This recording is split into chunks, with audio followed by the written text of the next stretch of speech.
Ambassador Zefti stood in the center of the Great Hall on Nexus Prime. Her forearms shook as she spoke to the gathered aliens from across the galaxy. The Galactic Council chamber was huge, with floating seats arranged in circles around her. Each seat held a different kind of alien being. "Please," Zefti said, her voice breaking. "My people are dying." The Veltar looked like tall, thin deer with blue skin and large black eyes. They had no weapons, no armies, no way to fight. For thousands of years, they had lived in peace on their green world. They grew their cities like plants and healed any creature that came to them for help. Now the Krexan swarm was destroying everything. In the floating seats above, the powerful aliens of the galaxy whispered to each other.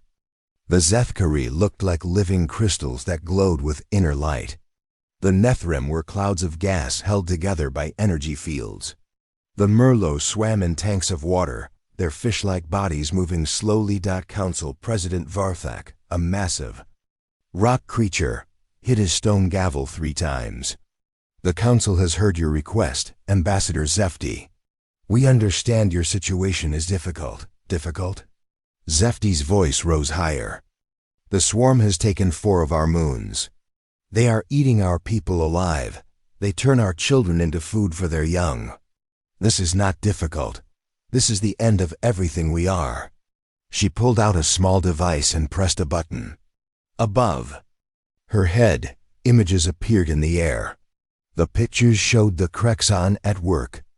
The aliens looked like giant insects with black shells and too many teeth. They moved in perfect groups like ants, but they were smart and cruel. The images showed Veltar cities burning. They showed the beautiful tree houses falling down. They showed Veltar people running and screaming as the insect aliens chased them. "We cannot fight them," Zefti said.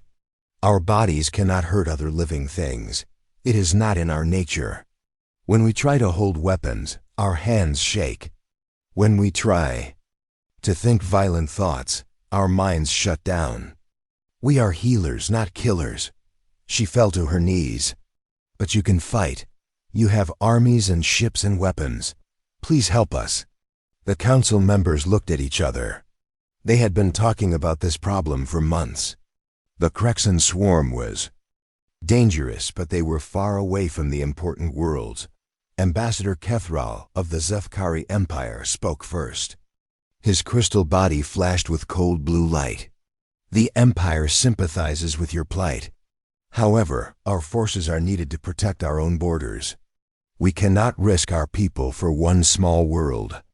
The Nethrim representative, a swirling cloud of orange gas, spoke next.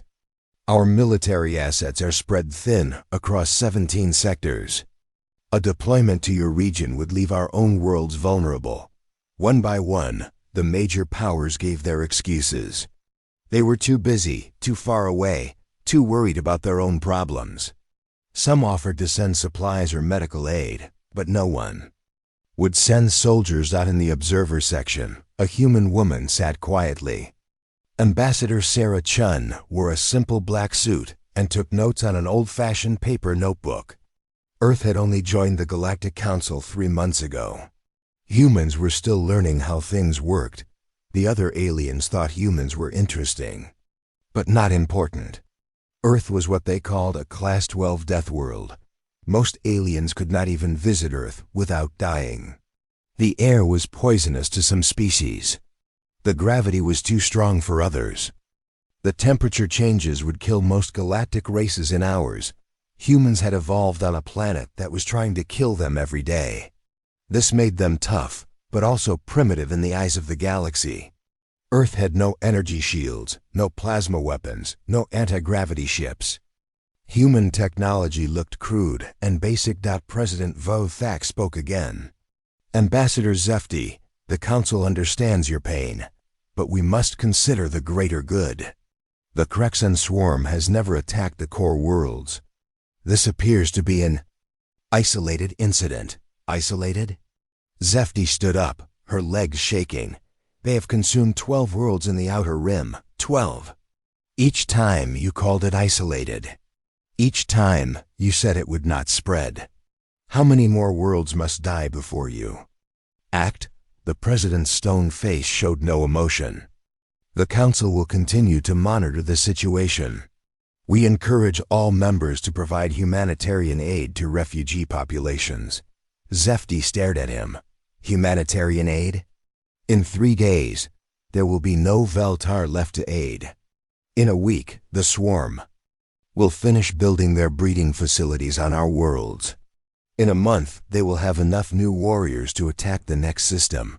She looked around the chamber. Who will be next?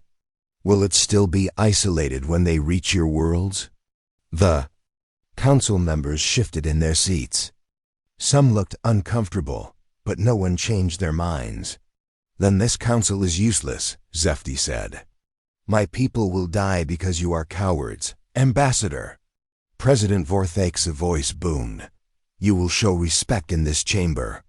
That was when Sarah Chun stood up. The movement was so quiet that most aliens did not notice at first. Chun was small compared to most galactic species. She looked fragile, with her soft skin and thin bones. But something about the way she moved made others pay attention. Excuse me, Chun said in clear, simple words. I request permission to address the council. President Vorthak looked surprised. The delegate from Earth wishes to speak. This is unusual. Earth is still in probationary status. Yes, sir, I understand. But I have something to say about this situation. The president looked around the chamber. Some aliens laughed quietly. Others looked curious. Very well. The council recognizes the delegate from Earth. Chun walked to the center of the chamber, next to Zefti. The Veltar woman looked down at her with hope in her large black eyes. Thank you, President Vorthak, Chun said. I will be brief. The United Nations of Earth formally offers military assistance to the Veltar Collective. The chamber went silent, then the laughter started. It began with a few aliens and spread through the room. The idea of primitive humans fighting the terrible Krexan swarm seemed like a joke. President Vorthak held up his hand for quiet. Ambassador Chun, Earth's intentions are admirable. However, your species lacks the technology and experience. For galactic warfare, your weapons are chemical-based. Your ships use primitive thrust systems. Your people have no experience with alien combat. Chun nodded. That is true, sir. We are new to galactic society. Our technology is different from yours. But we have been fighting since we learned to walk. She paused and looked around the chamber.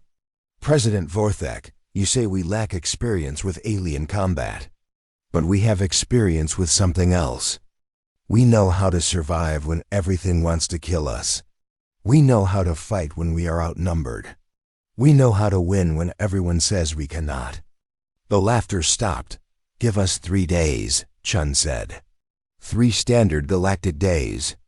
If we cannot help the Veltar, then nothing has changed. If we can help them, then maybe this council will learn something new. President Vorthak stared at her. 3 days? Ambassador, the Krexan swarm has defeated forces 10 times larger than anything Earth could deploy. What makes you think your primitive world can succeed where the galaxy's greatest powers have failed? Sarah Chun smiled. It was not a friendly smile. Because, President Vorthak, we are not trying to be civilized. The emergency meeting began 6 hours after Sarah Chun returned to Earth. In rooms across the planet, world leaders gathered around screens that connected them all. The President of the United States sat next to the Prime Minister of India. The Chancellor of Germany spoke quietly with the President of Brazil. Every major nation was here. Ladies and gentlemen, said UN Secretary General Maria Santos, we have made a promise to help the Veltar people.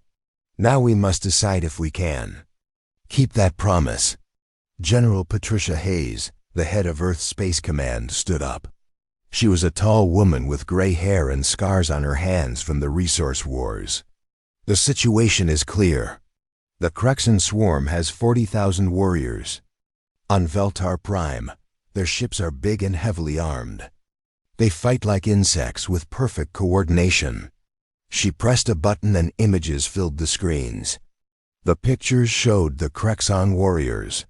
They were 8 feet tall with black shells covering their bodies. Their arms ended in sharp claws.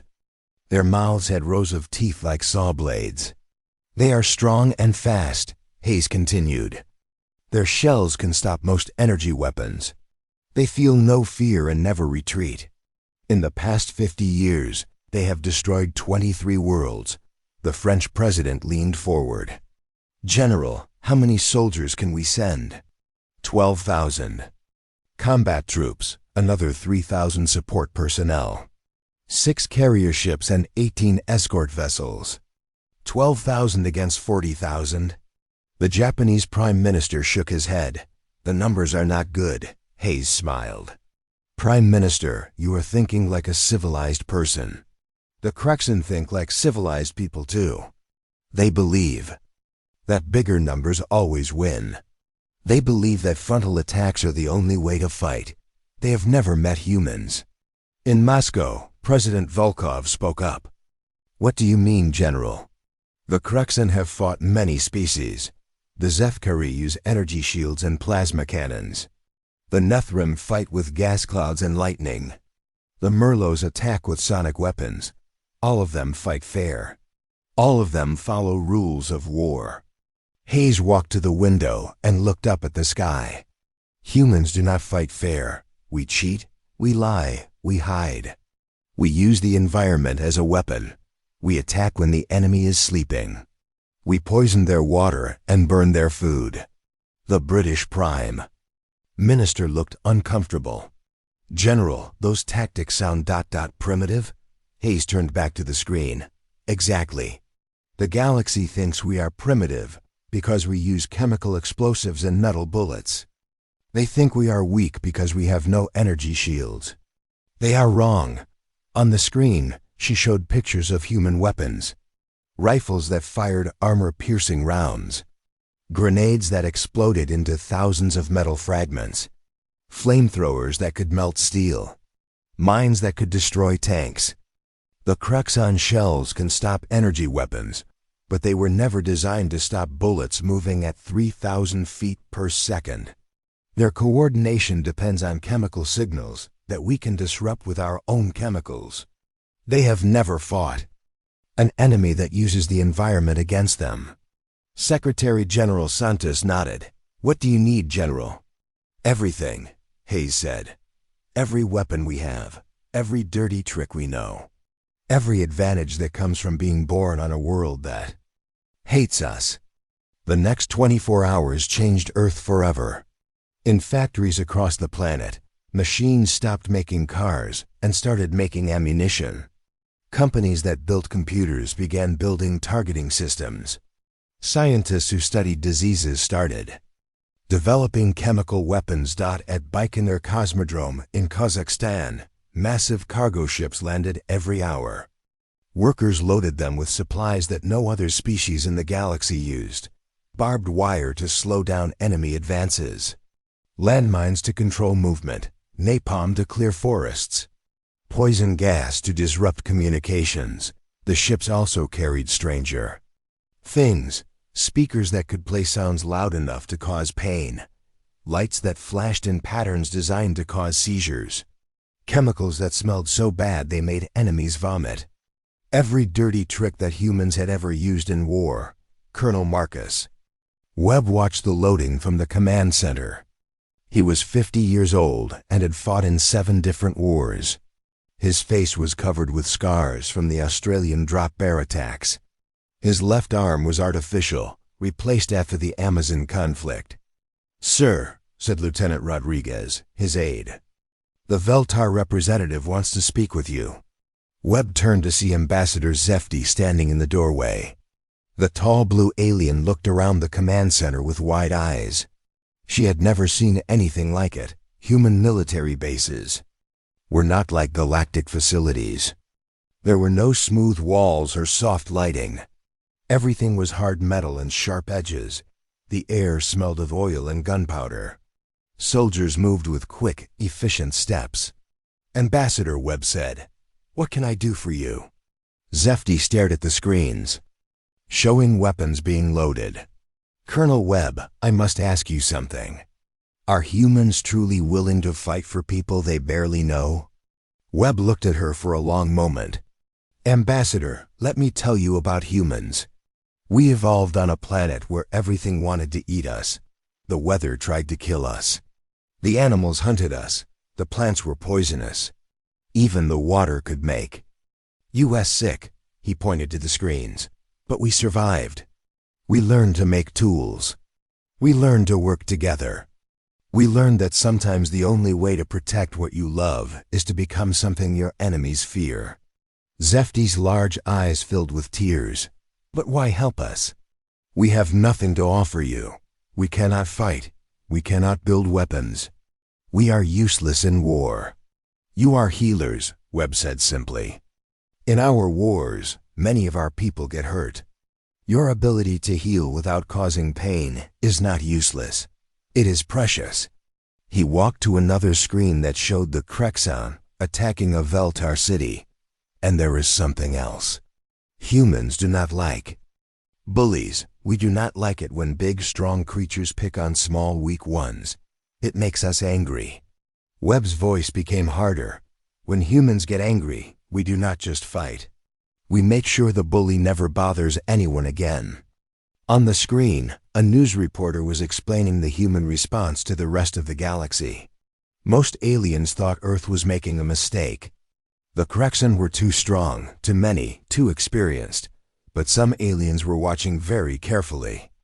In the crystal cities of the Zethkari Empire, military leaders studied human weapons with interest. In the gas clouds of the Nethrim, scientists analyzed human tactical manuals.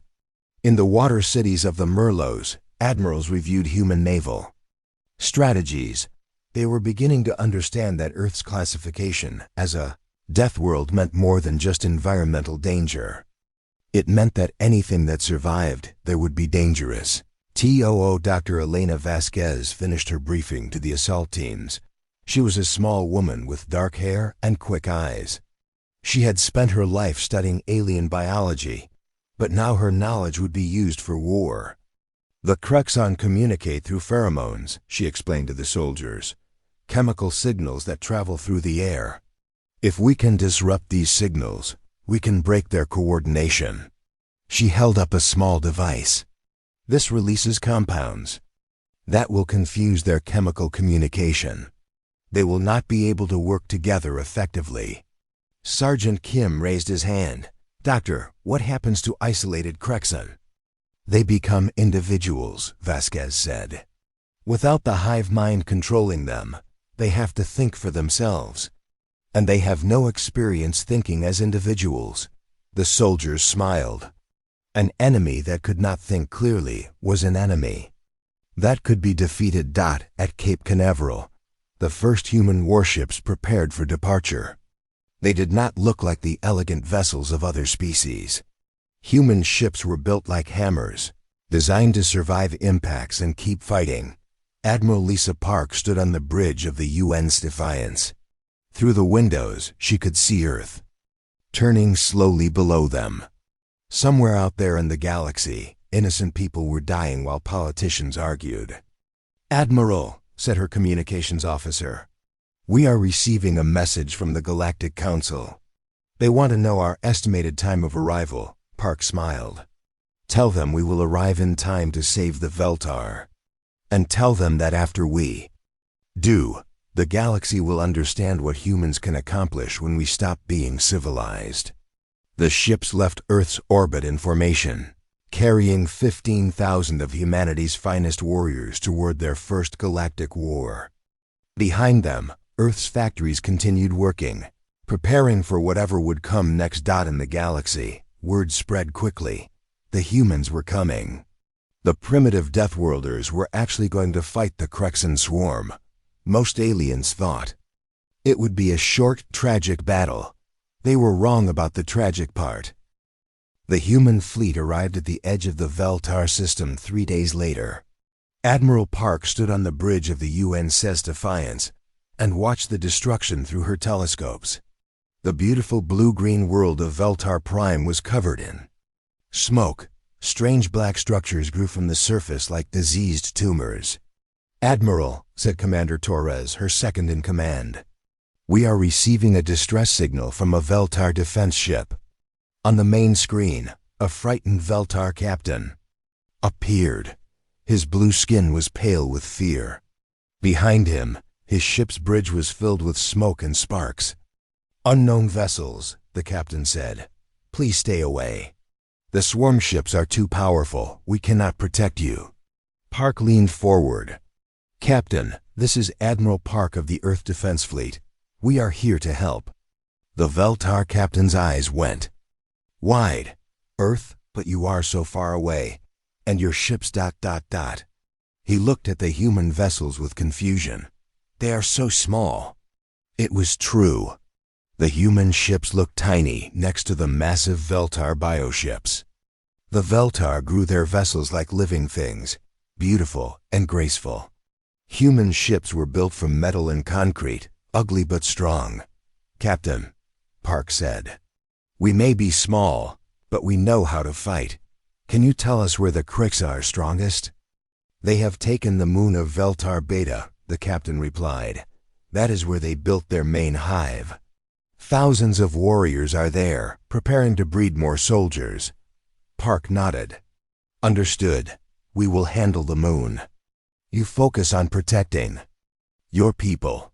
The Veltar captain looked doubtful. "Admiral, with respect, the Krexon have 40,000 warriors on that moon. You have only a few ships." "Captain," Park said with a smile, "you have never seen humans fight." The first contact between humans and Krexon happened 20 minutes later. A swarm of 50 Krexon fighters detected the human patrol ship Uns Tenacious and moved to attack. The insect-like ships flew in perfect formation, just as they always did. Lieutenant Commander Sarah Walsh watched them approach on her screens. The Krexon ships were sleek and fast, designed for overwhelming smaller forces with superior numbers. "All hands, prepare for contact," Walsh announced. "Remember your training. These bugs have never seen human weapons before." The Krexon fighters opened fire first. Streams of green energy shot toward the Tenacious. The alien pilots expected to see energy shields flare up and then collapse under their combined assault. That was how every other species defended themselves. Instead, the human ship simply moved out of the way. The Tenacious rolled and twisted like a fighter plane in atmosphere. Human ships were designed to be agile because humans had learned to fight in 3 dimensions. They had been building aircraft for over a century before they reached space. The Krexan pilots were confused. Their energy weapons were designed to break through shields, not to hit moving targets. They tried to adjust their formation, but the human ship kept changing direction in ways that made no sense. Then the Tenacious fired back. Instead of energy beams, the human ship shot clouds of metal pellets moving at incredible speeds. The tungsten projectiles tore through the Krexan formation like bullets through paper. In seconds, 20 alien fighters exploded into pieces. The remaining Krexan tried to swarm the human ship, surrounding it from all sides. This tactic had worked against every other species they had fought. But humans had learned to fight while surrounded. They had developed weapons specifically for this situation. The Tenacious deployed its point defense systems. Hundreds of small guns opened fire in all directions, creating a sphere of deadly metal around the ship. Any Krexan fighter that came too close was shredded instantly. In minutes, the entire Krexan formation was destroyed. Not a single human ship was damaged. Lieutenant Commander Walsh reported back to Admiral Park. "Contact successful, Admiral. 50 enemy fighters destroyed. No damage to our forces."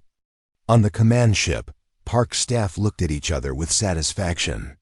Colonel Webb, who was coordinating the ground forces, smiled grimly. "Admiral," he said, "I think it is time to introduce ourselves properly." The first landing took place On Veltar Beta, 6 hours later, the Crexan had built their main hive inside a series of caves on the moon's surface. The tunnels were perfect for their insect-like bodies, but difficult for most other species to navigate.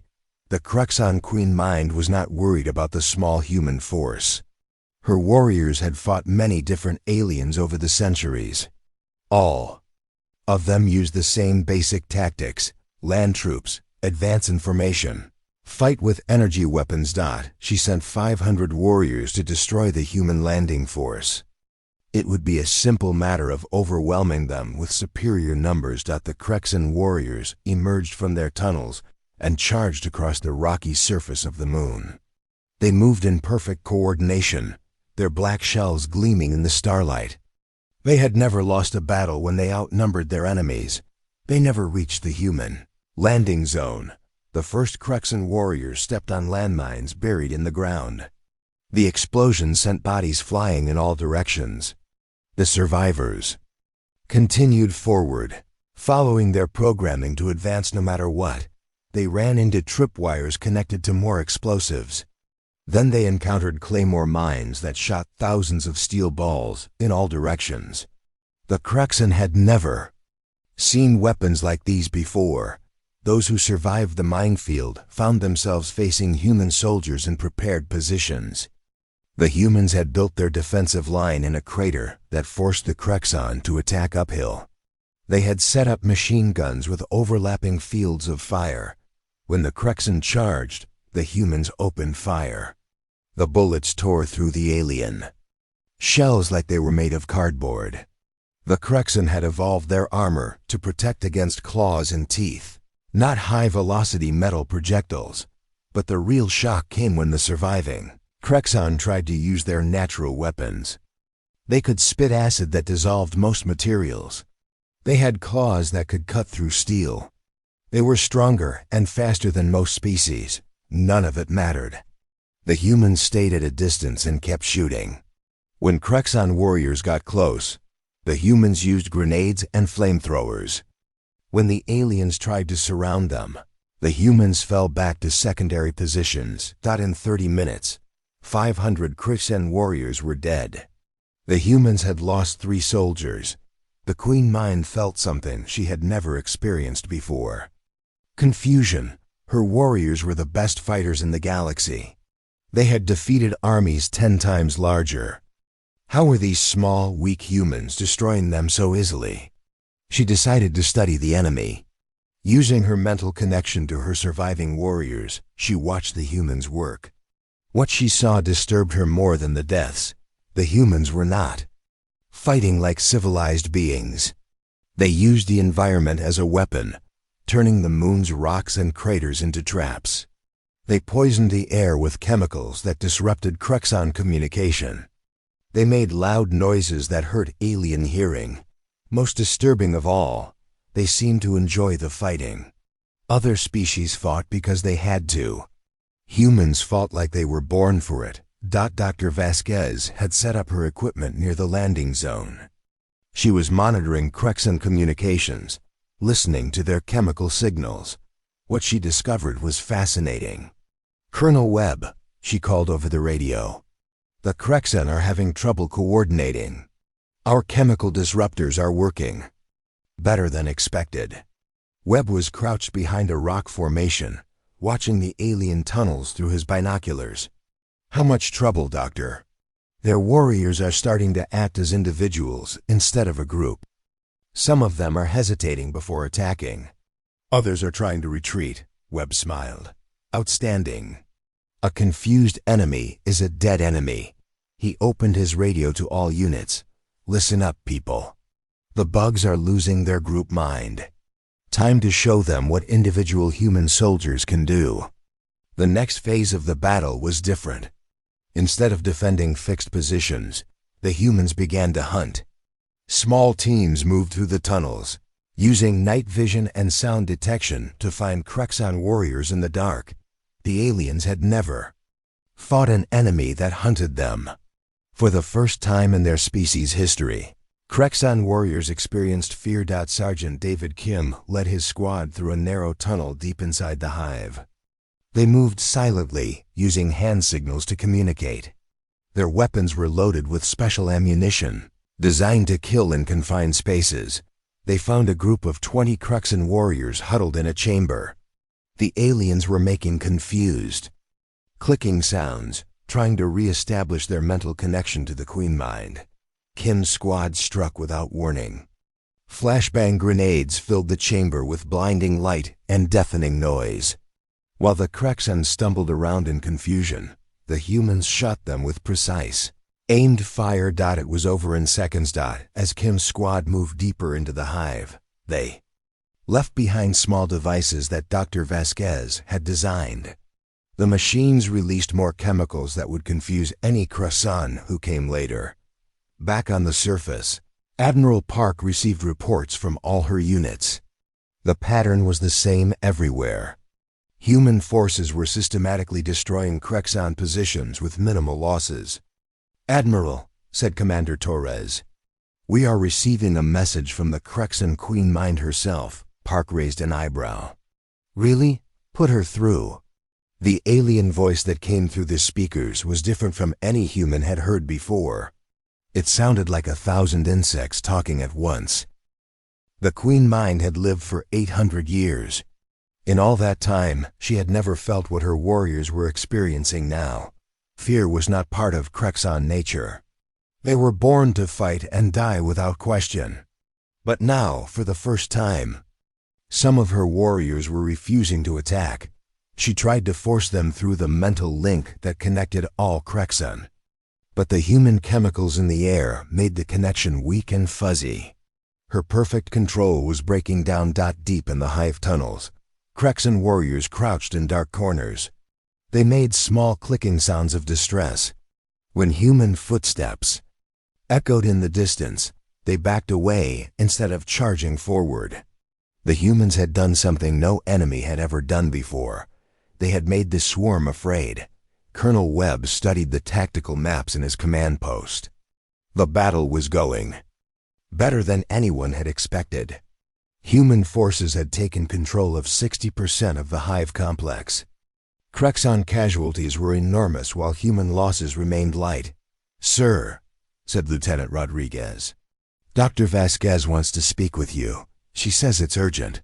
Webb walked to the science station where Dr. Vasquez was monitoring alien communications. Her equipment showed patterns of light and sound that represented Crexan chemical signals. "Colonel," she said excitedly, "something amazing is happening. The Queen Mind is losing control of individual warriors. Some of them are acting completely on their own." Webb looked at the displays. "Is that good for us?" "Very good. Isolated Crexan have no experience making decisions. They don't know how to plan or adapt. They can only follow basic instincts." She pointed to a screen showing heat signatures in the tunnels. "Look at this. A group of 20 warriors has been sitting in the same chamber for 2 hours. They're just waiting. They don't know what to do without orders from the Queen Mind." Webb smiled grimly. "Doctor, can you locate the Queen Mind herself?" "I think so.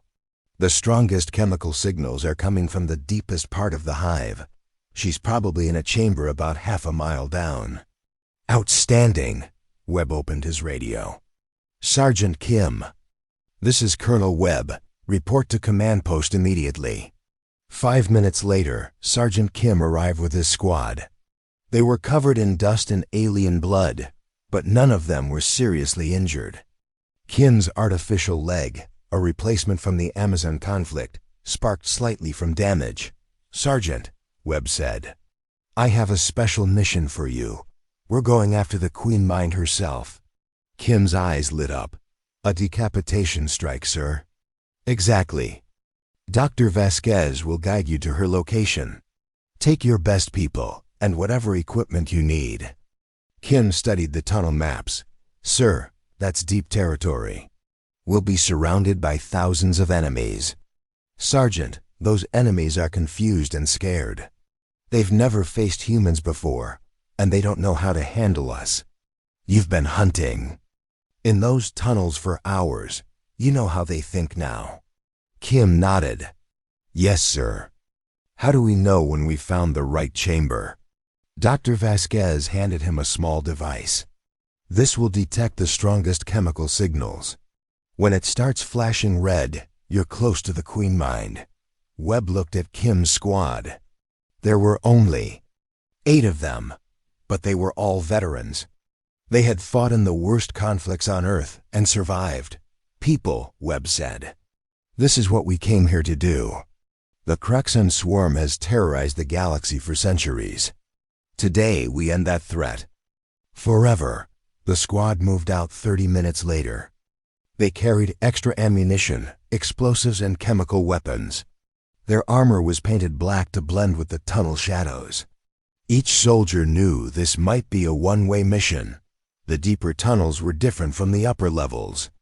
The walls were covered with a strange organic material that pulsed like a heartbeat. The air was thick with alien chemicals that made breathing difficult even through their filters. They encountered their first group of confused Crexon warriors after 20 minutes. The aliens were standing in a circle, making clicking sounds at each other. When they saw the humans, they hesitated instead of attacking immediately. Kim's squad used that hesitation. They threw flashbang grenades and opened fire while the aliens were still deciding what to do. The fight was over in seconds. As they went deeper, they found more evidence of the Queen Mind's failing control. Some chambers held Crexon warriors who were fighting each other. Others contained aliens who had simply stopped moving, as if they had forgotten how to function without orders. "Sergeant," whispered Private Chun over the radio. "This is creepy. It's like their whole society is falling apart." "Good," Kim replied. "A broken enemy is easier to kill." They reached the final chamber after 2 hours of careful movement. Dr. Vasquez's device was flashing bright red. Through a crack in the wall, they could see into a vast cavern filled with strange organic structures. In the center of the cavern sat the Queen Mind. She was enormous, easily 3 times the size of a normal Crexon warrior. Her body was partially embedded in the floor, connected to the hive by thick cables that pulsed with chemical signals. Hundreds of smaller Crexon attended to her, bringing food and carrying messages. But something was wrong. The Queen Mind was making distressed sounds, and her attendants moved in confused patterns. The human chemical weapons had reached even here, disrupting her connection to the swarm. Kim studied the chamber layout. There were 4 entrances, all heavily guarded. A direct assault would be suicide. But humans had learned long ago that the direct approach was not always the best approach. "Chun," he whispered, "do you still have those experimental explosive charges?" Private Chun patted his backpack. "Yes, Sergeant. Enough to bring down this whole section." "Perfect. We're not going to fight our way in.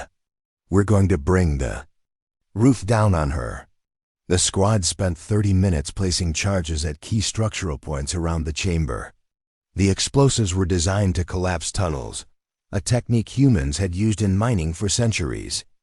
No other species in the galaxy fought by destroying entire sections of buildings. As they worked, Kim noticed something strange. Some of the Queen Mind's attendants had stopped working and were just standing still. Others were moving in circles, as if they had forgotten what they were supposed to be doing. "The Queen Mind is losing it," Chun whispered. "Look at her." Through the crack, they could see the massive alien thrashing weakly. Her chemical signals were becoming erratic. The stress of losing control over her warriors was destroying her ability to think clearly. Kim activated his radio. "Colonel Webb, this is Sergeant Kim. We are in position for final strike." Webb's voice crackled back. "Understood, Sergeant. You are cleared for operation." Kim looked at his squad. "People, this is it. When I trigger these charges, the whole chamber will collapse. The Queen Mind dies, and the swarm becomes just a bunch of confused insects." He held up the detonator. "For Earth, for the Voltar, for everyone who is too weak to fight these monsters themselves." Kim pressed the button. The explosions came in. sequence, each one precisely timed to maximize structural damage. The ancient tunnels, carved from solid rock, began to collapse. Massive stones fell from the ceiling, crushing everything below. The Queen Mind's final scream echoed through the hive complex. It was not a sound of pain, but of absolute terror. For the first time in her long life, she understood what it meant to die as an individual, cut off from the collective consciousness of her people. The chamber collapsed completely, burying the Queen Mind under tons of rock. The thick cables that connected her to the hive were severed. Across the entire moon, thousands of Cruxon warriors suddenly stopped moving. Kim's squad barely escaped the collapse. They ran through crumbling tunnels as the entire hive structure began to fail. Behind them, they could hear the sounds of confused Cruxon warriors crying out in panic. They reached the surface just as the main tunnel system caved in. Across the battlefield, human forces reported the same phenomenon. Cruxon warriors were standing motionless or wandering in circles. Some were attacking each other. Others were simply sitting down and refusing to move. Colonel Webb received the report from Sergeant Kim with satisfaction. "Outstanding work, Sergeant. Get your people back to base for medical checkup." He opened his radio to all units. "Attention! All forces. The Queen Mind is dead. The swarm is broken. Begin cleanup operations immediately." Admiral Park, watching from orbit, saw the heat signatures of thousands of Cruxon warriors going dark. The most feared military force in the galaxy had been destroyed by 15,000 humans in less than 12 hours. She opened a channel to the Galactic Council on Nexus Prime. President Vorthek's stone face appeared on the screen. "President Vorthek," Park said calmly. "This is Admiral Park of the Earth Defense Fleet. I am pleased to report that the Cruxon swarm has been eliminated as a threat to galactic peace." The Council President stared at her in shock. "Eliminated? Admiral, our intelligence showed 40,000 Cruxon warriors on that moon." "Yes, sir. They are no longer a problem. We will begin evacuation of surviving Veltar civilians immediately." Vorthek's voice was barely a whisper. "Admiral, how many human casualties did you suffer?" Park checked her reports. 47 killed in action, sir. 112 wounded. Our medical teams expect most of the wounded to return to duty within days." The President said nothing for a long moment. "Admiral, the Cruxon swarm has terrorized this galaxy for over 3 centuries. How did you defeat them so?" 6 months after the Battle of Veltar Beta, the Galactic Council chamber looked very different. The floating seats were all filled, and the observer section was packed with representatives from dozens of species. Everyone wanted to hear what the humans had learned about galactic military capabilities. Ambassador Sarah Chin stood in the center of the chamber, but she was not pleading for help this time. She carried a thick report that made many aliens nervous just looking at it. "President Vorthek," Chun said formally, "the United Nations of Earth submits its tactical analysis of the Veltar conflict for Council review." The massive stone creature shifted uncomfortably in his seat. "Ambassador Chun, the Council appreciates Earth's thorough approach to military documentation." Chun opened the report. "During our operations against the Cruxon swarm, human forces conducted detailed analysis of galactic military systems, defensive capabilities, and strategic doctrines." She pressed a button, and images appeared in the air above her. The pictures showed weapons, ships, and battle formations from dozens of different species. "Our analysis indicates significant vulnerabilities in current galactic defense strategies." Chun continued in the same calm voice she had used when offering to help. "The Veltar." The chamber became very quiet. Ambassador Kethril of the Zethkari Empire spoke first. His crystal body flashed with nervous energy. "Ambassador, what kind of vulnerabilities?" Chun looked at him directly. "The Empire's reliance on energy shields makes your forces vulnerable to kinetic weapons. Your plasma cannons are powerful, but slow to target moving enemies. Your battle formations assume enemies will attack from predictable directions. She turned to the next section of seats. The Nethrim Confederation's gas-based warriors are effective in space, but cannot operate in solid environments. Your lightning weapons require specific atmospheric conditions. Your command structures are vulnerable to chemical disruption. One by one, she went through every major military power in the galaxy. Each analysis was detailed, accurate, and deeply unsettling to the species involved. Ambassador, President Vorthek interrupted. Why is Earth sharing this information? Chun smiled. Transparency, President Vorthek. If we are to be members of this council, we believe everyone should understand our capabilities and limitations. And what are Earth's limitations? Asked the Merlos representative. We are new to galactic technology. Our ships are slower than yours.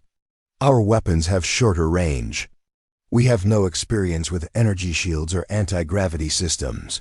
The aliens in the chamber relaxed slightly. Those were significant weaknesses. However, Chun continued, our analysis suggests that in direct military conflict, human forces could defeat any 3 council members simultaneously. The relaxation vanished instantly, that seems. President Vorthek paused, choosing his words carefully. That seems like a very confident assessment. It is not confidence, President Vorthek. It is mathematics.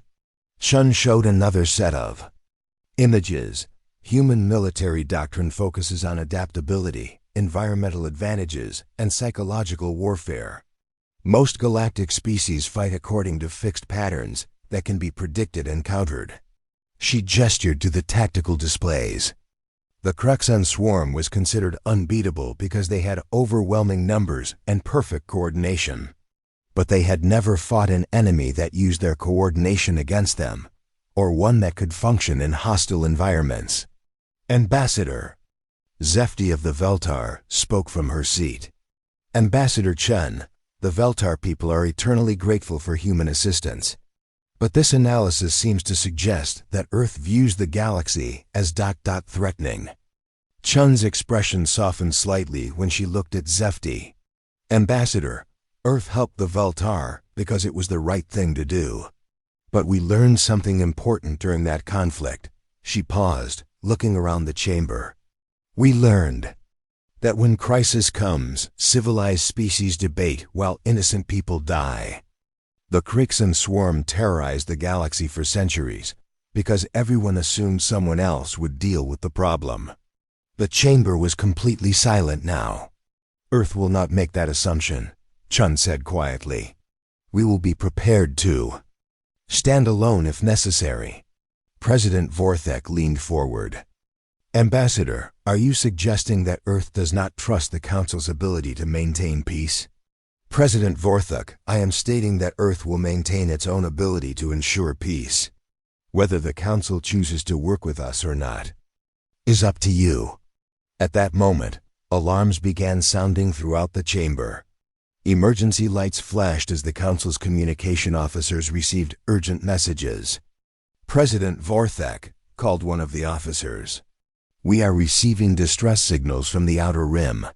The Zirathi Dominion has launched attacks against 3 Council member worlds.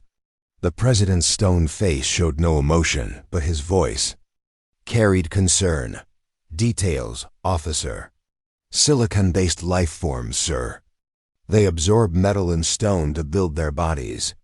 Very aggressive expansion pattern. They have already consumed 2 mining colonies and are moving toward inhabited systems. The chamber erupted in worried conversations. The Zirathi were known to be dangerous, but they had never attacked Council space before. President Vorthek called for order. The Council will debate response options immediately. All members are requested to. President Vorthek, Chun interrupted. Earth stands ready to assist any Council member facing existential threat. The chamber fell silent again. Those words had been spoken before, 6 months ago, when everyone thought they were meaningless. Now everyone knew better. Ambassador Kethril spoke carefully. Ambassador Chun, the Zirathi are not like the Krexon.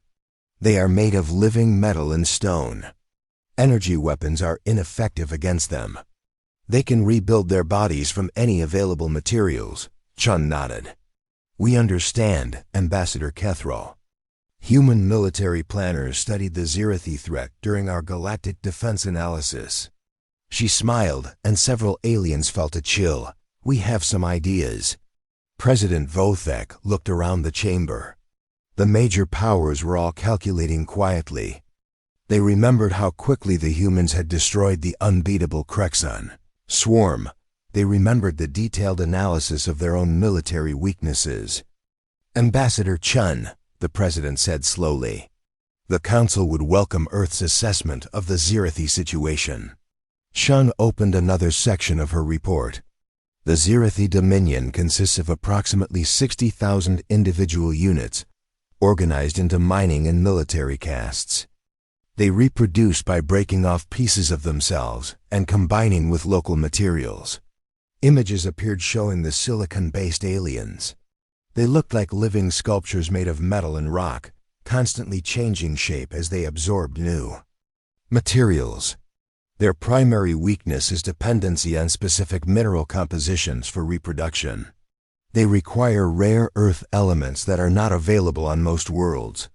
Chun looked around the chamber. Human forces could disrupt their supply chains and force them to retreat by denying access to essential materials. How long would such an operation take? Asked the Merlos representative. 3 weeks, Chun replied without hesitation. 2 weeks to locate and secure their supply sources, 1 week to force their withdrawal. The alien stared at her. The confidence was unsettling, but the Veltar experience had shown that human confidence was usually justified. President Vothak made his decision. The Galactic Council formally requests Earth's assistance in resolving the Zirathi crisis. Chun nodded. Earth accepts. Our forces will deploy immediately. As the session ended, representatives from dozens of species approached Chin privately. Some wanted to discuss military cooperation. Others wanted to understand human technology. A few wanted to make sure they would never be on the wrong side of human military planning. The Zethkuri ambassador was the most direct. Ambassador Chun, the Empire would be interested in a mutual defense agreement with Earth. Chun looked at him thoughtfully. Ambassador Kethril, Earth is always willing to discuss partnerships with those who share our values. And what are Earth's values? Simple, Ambassador. Protect those who cannot protect themselves. Stop bullies before they grow too strong. And always be prepared for the next threat. She paused, looking out the chamber windows at the stars beyond. The galaxy is a dangerous place, Ambassador. It is full of species that want to hurt others. Earth learned long ago that peace comes from strength, not from hoping everyone will be nice. 3 days later, human ships left Earth orbit again. This time, the galaxy watched with very different feelings. The primitive Deathworlders were no longer curiosities. They were the sword that protected civilization. And everyone knew that sword was sharp enough to cut both ways. On Earth, military leaders continued their preparations. The galaxy had taught them that threats could come from anywhere. The next crisis might not wait for council debates or diplomatic solutions. Admiral Park stood in the same command center where she had planned the Veltar operation. Around her, officers planned responses to 30 different potential conflicts. Across the galaxy, Admiral asked her aide, "Do you think the other species will ever truly trust us?" Park looked at the tactical displays showing human forces positioned throughout Council space. "Lieutenant, trust is not the goal. Respect is the goal. And respect comes from being too dangerous to ignore and too valuable to make an enemy."